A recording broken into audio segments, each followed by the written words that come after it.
Assalamualaikum warahmatullahi wabarakatuh. Selamat sore. Waalaikumsalam warahmatullahi wabarakatuh. Ya, alhamdulillah hari ini kita bertemu kembali dalam pelajaran sejarah ya. Sejarah Indonesia tepatnya sudah ada. Ya, kita mulai saja.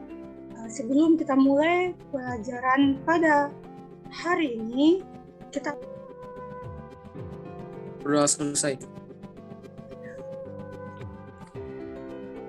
Oke, sebelum kita mulai pembelajarannya dan absen, kita dengarkan dulu atau kita ikuti lagu Indonesia Raya ini, tapi hanya virtual saja ya. Oke, sebelum kita mulai pembelajarannya, Ibu akan share absen dulu di chatroomnya ya. Sebelum kita masuk materi pada sore hari ini, masih ada yang ingat nggak materi kita minggu kemarin apa? Atau pertemuan sebelumnya apa?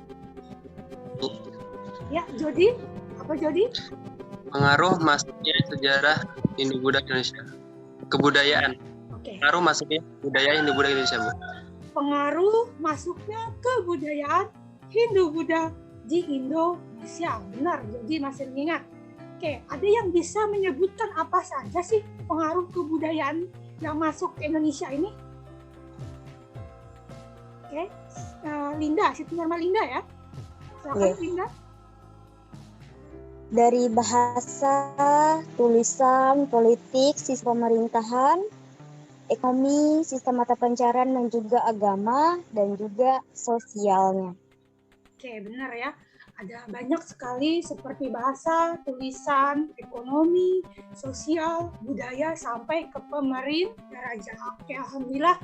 Berarti materi kemarin itu tersampaikan dengan baik dan masih diingat dengan sangat baik juga oleh kalian sampai hari ini. Baik.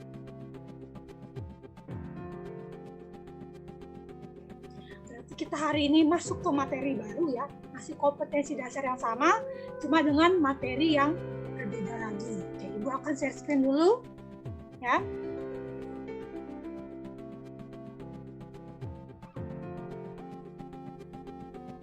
Kerajaan Hindu-Buddha di Indonesia. Jadi kemarin kita belajar kebudayaannya.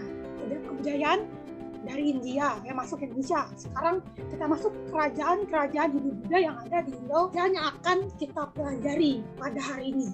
Sebenarnya banyak, supaya tidak terlalu banyak ya. Pertama ada kerajaan Kutai, kemudian Tarumanegara, dan Sriwijaya. Ini akan kita pelajari pada hari ini, yaitu berupa diskusi kelompok ya, terutama di sini nanti akan Ibu bagi kalian dalam 3 kelompok. Kelompok 1 itu akan membahas bagaimana kehidupan kerajaan Kutai, kerjakan bersama anggota kelompok kalian, kemudian salah satu orang mempresentasikan. Kemudian kelompok 2 itu menganalisa kehidupan kerajaan Tarumanegara. Juga nanti setelah selesai diskusi kelompok berikut, salah satu akan mempresentasikan juga. Begitu juga dengan kelompok 3. Kan penilaian diskusi yang dilakukan. Jadi ketika kalian berdiskusi, berargumentasi, dan menjawab pertanyaan dan mengerjakan semua penugasan dan kerjasama dengan kelompok, itu semua ada penilaiannya. Skor maksimal ya.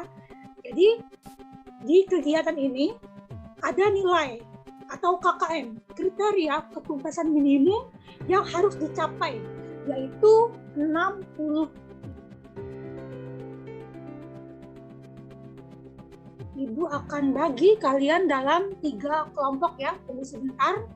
Ibu buat berikutnya dulu ya. Kalau sudah muncul semua di sini ya. Oke, aktif semua di sini. Maaf tadi Ibu lupa memberitahu waktunya 5 menit ya. Jadi silakan kalian berdiskusi di sini. Kalau biasanya kalian diskusinya itu pakai lama 5 menit ya. Oke, Ibu tinggal dulu, Ibu akan ngecek ke kelompok yang lainnya ya. Selamat berdiskusi ya, diskusinya ya. Jadi diskusi hari ini merupakan diskusi panel, yaitu di mana setiap perwakilan masing-masing kelompok itu mempresentasikan dulu hasil dari diskusinya. Ya, kelompok 1 misalnya mempresentasikan punya dia. Selesai kelompok 1, kelompok 2 baru berikutnya kelompok 3. Setelah semua diskusi, baru nanti akan dibuka sesi tanya jawab ya. Oke, gitu peraturannya untuk diskusi kita pada sore hari ini. Assalamualaikum warahmatullahi wabarakatuh. Kami dari kelompok 1. Waalaikumsalam warahmatullahi wabarakatuh. Perkenalkan, nama saya Nur Maulidina. Nama saya Luciana Nastiti. Nama saya Susana Arianti.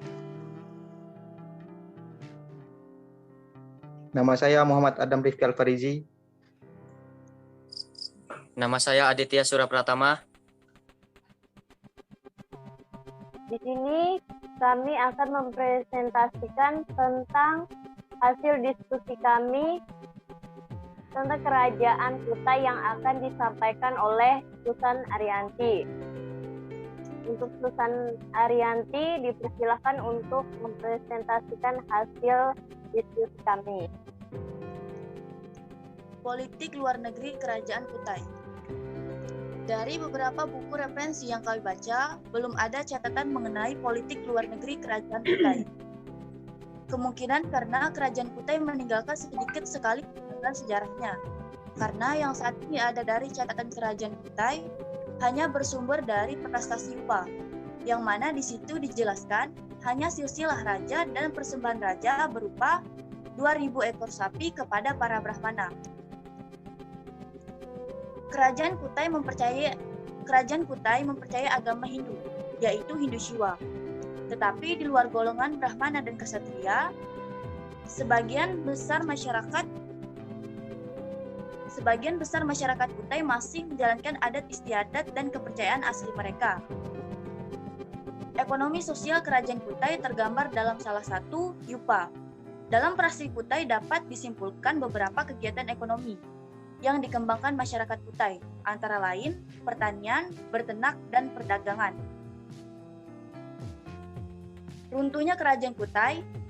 Di dalam sejarah disebutkan bahwa Kerajaan Kutai runtuh saat Raja Kerajaan Kutai terakhir yang bernama Maharaja Dharma Setia tewas di tangan Raja Kutai Kartanegara yang ke-13, Aji Pangeran Anum Panji Mendapa. Kerajaan Kutai Kartanegara selanjutnya menjadi kerajaan Islam yang bernama Kesultanan Kutai. Kutai Kartanegara selanjutnya menjadi kerajaan Islam sejak tahun 1735.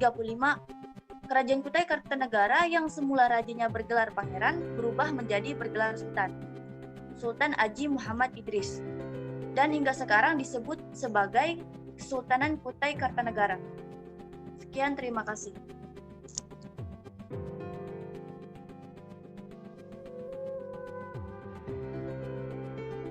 Oke, tadi sudah ditampilkan hasil presentasi diskusi kelompok 1 Kerajaan Sringkih. Selanjutnya ada sesi tanya jawab. Silakan, mungkin kelompok lain mau bertanya kepada kelompok 1 dulu. Silakan dicatatkan pertanyaannya, baru kemudian dijawab. Nah, setelah selesai kelompok 1 menjawab semua pertanyaan, baru kelompok 2 lagi yang mungkin ada yang mau bertanya. Hal ya. Silakan Al. Buat kelompok 1 ya, Bu. Ya. Mau nanya, jika dilihat dari lokasinya, Kerajaan Kutai Kartanegara memiliki kesamaan kerajaan lain seperti Sriwijaya ya, dan Tarumanagara. Jelaskan. Saya akan menjawab pertanyaan dari kelompok 3. Oke, soal ya kelompok 3 tadi Ina ya. Silakan. Menurut ahli sejarah, Dudungga adalah pendiri Kerajaan Kutai. Meski begitu, pada masa kepemimpinannya ia belum berstatus sebagai seorang raja. Dudungga diduga hanya berperan sebagai kepala suku atau pemimpin komunitas. Kutai Martadipura di bawah kendali Dudungga masih dalam bentuk pemerintahan yang sederhana, belum teratur dan sistematis. Yaitu pertanyaan milik Ina yang dijawab oleh Nur Maulidina. Oke, Oke, berarti sudah semua pembelajaran dari ini ya di kalian tampilkan secara jelas di sini. Nah, Ibu akan share lagi materinya secara sudah tadi dibahas. Yang kelompok pertama adalah Kerajaan Kutai. Jadi Kerajaan Kutai merupakan kerajaan Hindu tertua di Indonesia, berdiri sekitar abad keempat dan berlokasi di Kalimantan Timur. Ya. Bukti arkeolog keberadaan kerajaan ini adalah diketemukannya 7 buah prasasti Yupa, ya, pada tahun 1879 hingga 1940 di daerah hulu Sungai Mahakam.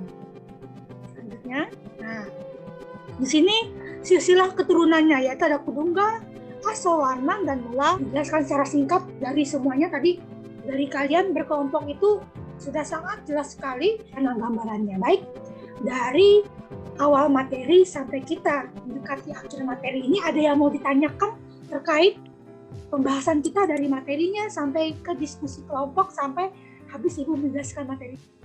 Saya Bu. Oke, Jody, silakan Jody. Sriwijaya kan kerajaannya luas banget kan Bu, sampai ke luar negara. Nah itu apa penyebab bukan penyebab siapa? Mengapa kerajaan Sriwijaya itu tuh lebih terbuka dalam menerima pengaruh asing dari luar, Bu? Kenapa dia lebih terbuka? Di sini kira-kira ada yang mau membantu Ibu untuk menjawab nggak? Ada yang mau bisa membantu Ibu menjawab? Tidak Bu, ada? Ya? mungkin untuk pertanyaannya Jody tadi mungkin nanti ya. Oke. Jadi tadi kenapa kerajaan Sriwijaya Ya. dapat lebih mudah menerima pengaruh asing, itu karena kerajaan Sriwijaya ini menjadi salah satu jalur perdagangan antara bangsa-bangsa tadi. Jadi dia lebih sering berinteraksi dengan bangsa lain. Juga karena kerajaannya yang sampai mencakup di luar Indonesia, jadi budaya-budayanya ini bercampur dengan budaya-budaya yang ada di bangsa luar, termasuk yang saya sebutkan tadi waktu lagi diskusi tadi. Tanya oleh Noviana, ya. Novi sangat ringkas tapi benar-benar jauhnya mengena. Intinya kenapa mereka mudah menerima tadi akhir pembelajaran kita, tapi sebelum kita mengakhiri pembelajaran pada sore hari ini, adakah satu orang yang mau menyimpulkan kesimpulan akhir dari pembelajaran di awal sampai akhir ya? Oke, Bagas silakan. Kesimpulan akhirnya Bagas. Kesimpulannya yaitu munculnya pemerintahan kerajaan-kerajaan yang bercorak Hindu-Buddha di Indonesia tidak terlepas dari pengaruh kebudayaan India. Kebudayaan India itu bersentuhan dengan kebudayaan Indonesia. Persentuhan kebudayaan ini terjadi sebagai salah satu akibat dari adanya hubungan yang dilakukan oleh orang-orang India dengan orang-orang Indonesia atau sebaliknya. Hubungan itu berawal dari kegiatan perdagangan sehingga berpengaruh kebudayaan India dengan Buddha masuk ke Indonesia. Sekian, Bu. Sudah ya Bagas ya? Ya, sudah. Baik, sudah disimpulkan oleh Bagas secara singkat Indonesia. Oke, nanti setelah selesai pembelajaran pada sore hari ini, itu Ibu beri waktu kalian sampai pukul 7 malam untuk mengerjakan evaluasi diri. Ini dilakukan atau dikerjakan secara mandiri. Sebelum kita mengakhiri pembelajaran pada sore hari ini, silakan satu orang pimpin doa. Siapa yang mau pimpin doa? Saya, Bu. Ya, lagi silakan pimpin doanya. Marilah teman-teman, sebelum kita mengakhiri kegiatan kita pada sore hari ini dengan berdoa menurut agama dan kepercayaan kita masing-masing. Berdoa, dipersilakan. Selesai. Oke, kita akhiri pertemuan pada sore hari ini. Assalamualaikum warahmatullahi wabarakatuh. Selamat sore. Waalaikumsalam warahmatullahi Waalaikumsalam warahmatullahi wabarakatuh. Sore, Bu.